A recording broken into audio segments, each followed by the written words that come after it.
আমরা মাছে ভাতে বাঙালি, আর মাছ ছাড়া আমাদের চলেই না। মাছ তো আমরা সবাই রান্না করি, কিন্তু এক একজন এক এক রকম ভাবে তৈরি করে থাকি। আজকে আমি কাতলা মাছ দিয়ে নবাবী কাতলা তৈরি করে দেখাচ্ছি।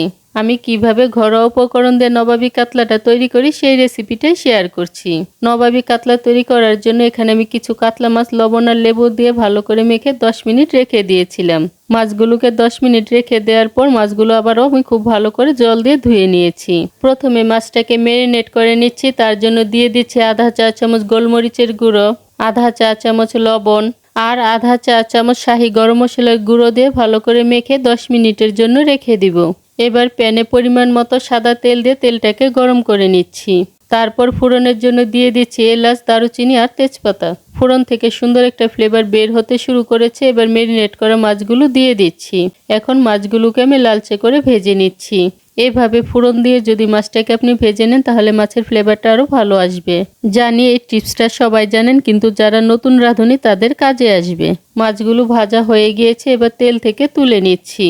মাছগুলো তুলে নেওয়ার পর দিয়ে দিচ্ছি আধা কাপ পেঁয়াজ বাটা, 1 চা চামচ রসুন বাটা আর ঝাল অনুযায়ী কাঁচামরিচ আর আদা বাটা দিয়ে মশলাটাকে ভালো করে কষিয়ে নিচ্ছি। এখানে আমি 4টা কাঁচামরিচ আর 1 টুকরো আদা একসাথেই বেটে নিয়েছি। মশলা থেকে তেল ছাড়তে শুরু করেছে। এবার এর মধ্যে দিয়ে দিচ্ছি আধা চা চামচ ধনে গুঁড়ো আর আধা চা চামচ ভাজা জিরে গুঁড়ো দিয়ে মশলাটাকে 1 মিনিটের জন্য কষিয়ে নিচ্ছি। মশলাটাকে ভালো করে কষিয়ে নেওয়ার পর এবার এর মধ্যে দিয়ে দিচ্ছি আগে থেকে ফেটে নেওয়া আধা কাপ টক দই আর দিয়ে দিচ্ছি কাজু বাদাম আর পোস্ত বাটা। এখানে আমি 10টি কাজু বাদাম আর 1 টেবিল চামচ পোস্ত একসাথে বেটে নিয়েছিলাম, সেই মশলাটাই দিয়ে দিয়েছি। এখন মশলাটাকে আবারও খুব ভালো করে কষিয়ে নিব। মশলাটা ভালো করে কষিয়ে নেওয়া হয়ে গিয়েছে আর তেল ছাড়তে শুরু করেছে। এবার স্বাদমতো লবণ দিয়ে লবণটাকে মশলার সাথে খুব ভালো করে মিশিয়ে নিচ্ছি। তারপর ভেজে রাখা মাছগুলো দিয়ে দিচ্ছি। মাছগুলো দিয়ে দেওয়ার পর মাছগুলোকে লো আঁচে 10 মিনিটের জন্য মশলাটার সাথে ভালো করে কষিয়ে নিচ্ছি। এখন আধা কাপ জল দিয়ে দিচ্ছি।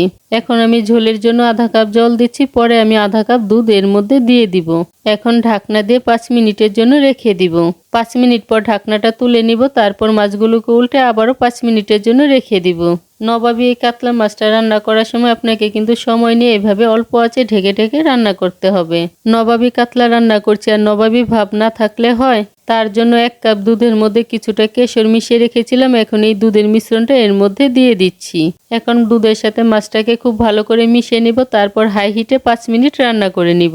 5 মিনিট হাই হিটে রান্না করে নেওয়ার পর রান্নাটা কিন্তু আমার প্রায় শেষ। আর যে সুন্দর একটা ফ্লেভার বের হয়েছে সেই ফ্লেভারটা কিন্তু আমি আপনাদের দেখাতে পারছি না। রান্নাটা আমার প্রায় শেষ। এবার এর মধ্যে কিছু কাঁচামরিচ দিয়ে দিচ্ছি। তারপর ঢাকনা দিয়ে 5 মিনিট স্ট্যান্ডিং টাইমে রেখে নামিয়ে নিব। ব্যাস তৈরি হয়ে গিয়েছে আমার নবাবী কাতলা। আজকের এই নবাবী কাতলা রেসিপিটি যদি ভালো লেগে থাকে তাহলে আমার চ্যানেলটিকে সাবস্ক্রাইব করে পাশে থাকা বেল আইকনে প্রেস করতে ভুলবেন না।